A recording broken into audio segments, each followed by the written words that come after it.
What's good, Rizzle fam? It's your boy Big Man. Tupac Shakur, also known as Tupac, was one of the most iconic figures in hip-hop history. With his insightful lyrics, raw emotion, and rebellious spirit, he captured the hearts and minds of millions of fans around the world. However, his life was tragically cut short on September 13th, 1996, when he was gunned down in Las Vegas, Nevada. While the official story is that he was the victim of a drive-by shooting, there are many conspiracy theories that suggest that there is more to the story than meets the eye. We'll explore the events leading up to Tupac's death, the various conspiracy theories that have been put forth, and try to uncover the truth behind one of the most enduring mysteries in music history.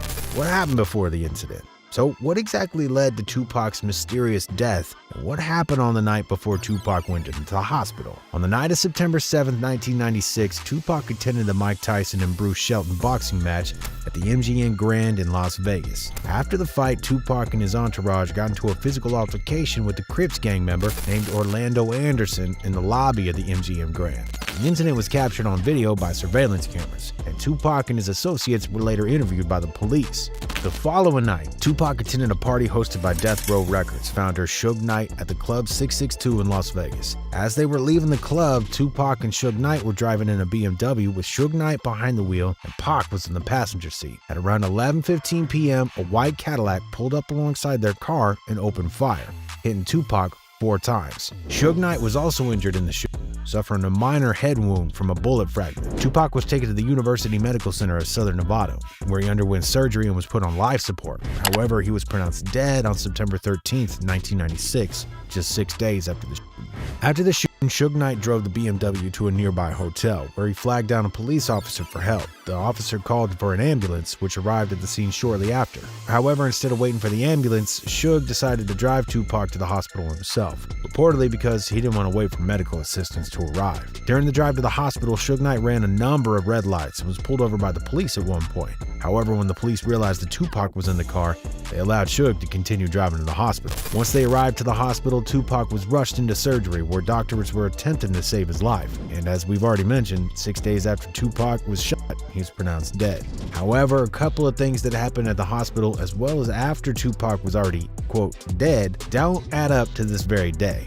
Starting from the very fact that the police never truly concluded the case of Tupac's assassination. Biggie behind it?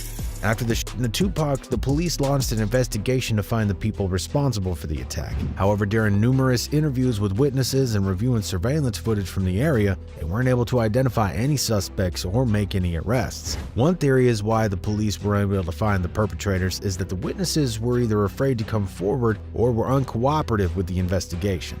This may have been due to the fear of retaliation from the shooters or their associates, or a reluctance to get involved in a high-profile case altogether. Another theory is that the investigation may have been hindered by corruption within the Las Vegas Police Department or by the involvement of gang members within the department. This theory is supported by allegations that some members of the Las Vegas Police Department had ties to the Death Row Records label, which was founded by Suge Knight and was closely associated with Tupac. Despite numerous investigations and inquiries over the years, the case remains officially unsolved, with no arrests or charges ever made in connection with Tupac's death. This led to numerous conspiracy theories and speculation about who was really responsible for the shooting and why they were never brought to justice. The very fact that the police can't solve this mystery is what's fueling a lot of these controversial theories that keep popping up, like the famous idea that Tupac might still be alive.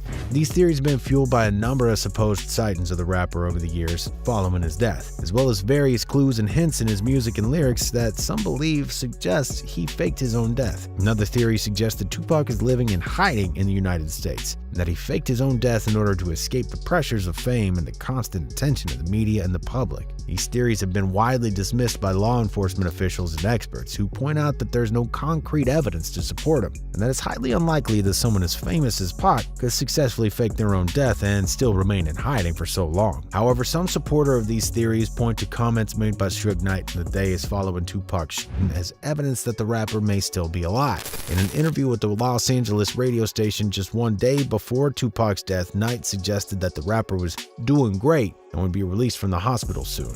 He was conscious on the way to the hospital, he was conscious in the ambulance, he was conscious after they did the surgery.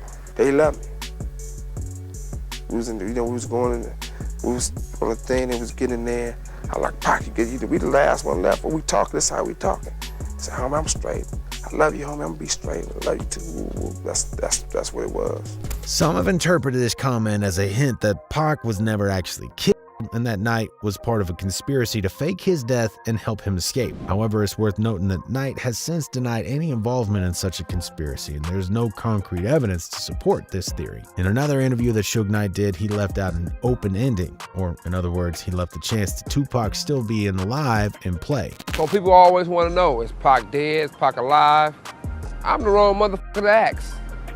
But I tell you this, if you try to find a person who cremated Tupac, after he supposed cremated Tupac, he retired and vanished into the sun, into the sunset, into the darkness. After if you really look at it, because Pac done all those songs, sort of mathematically impossible. Some people rushed to make fun of the interview with saying Tupac is probably holding the camera.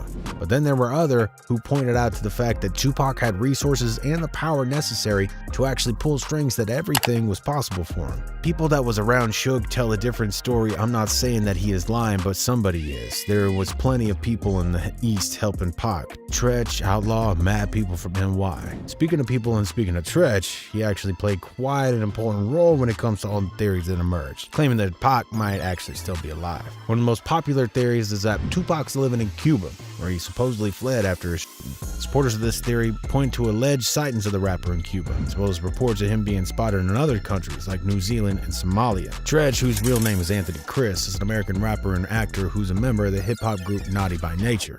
He's a close friend of Pac, and the two had a connection that went a bit deeper than just music. After Pac's death, Tretch was not directly implicated in any of the conspiracy theories that came about, but he did speak about the circumstances surrounding Tupac's death and expressed his own doubts about the official story. In interviews and on social media, Tretch was suggesting that there was more to Tupac's death than what was reported in the media and authorities. He was also criticized by other artists and individuals whom he believes may have played a role in Tupac's death or in the subsequent cover-up. On one Vlad TV interview that Tretch did, he commented on a famous video where he told one of his interviewers that he last saw Tupac in Cuba.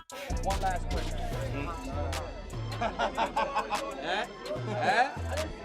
Nobody knows. Y'all good? Yeah, we good. Thanks a lot, man. You know, Tupac did study Machiavelli, and Machiavelli was someone that did fake his own death. Yeah, Pac was a jack of all trades. He could pull off a lot of things. I mean, I'm loyal. If I know anything, won't nobody else know. If he wanted to be seen, or if he wanted people not to think he was here, I'm rolling with him in whatever he wanted to do. Now, Suge Knight's son was also quite involved in the more recent so-called evidence that circled around the internet of Pac's existence. Suge Knight Jr. was making claims on social media and in interviews that Tupac is still alive, and he has proof of him being in Malaysia. He's posted photos of individuals who keeps claiming that Tupac's in disguise, even in these posted videos of someone who he's claiming that Tupac's speaking on these phones. But as it turns out, it was nothing more than a marketing trick as a way to attract a broad audience to watch his show. Do you believe he's alive and in Malaysia?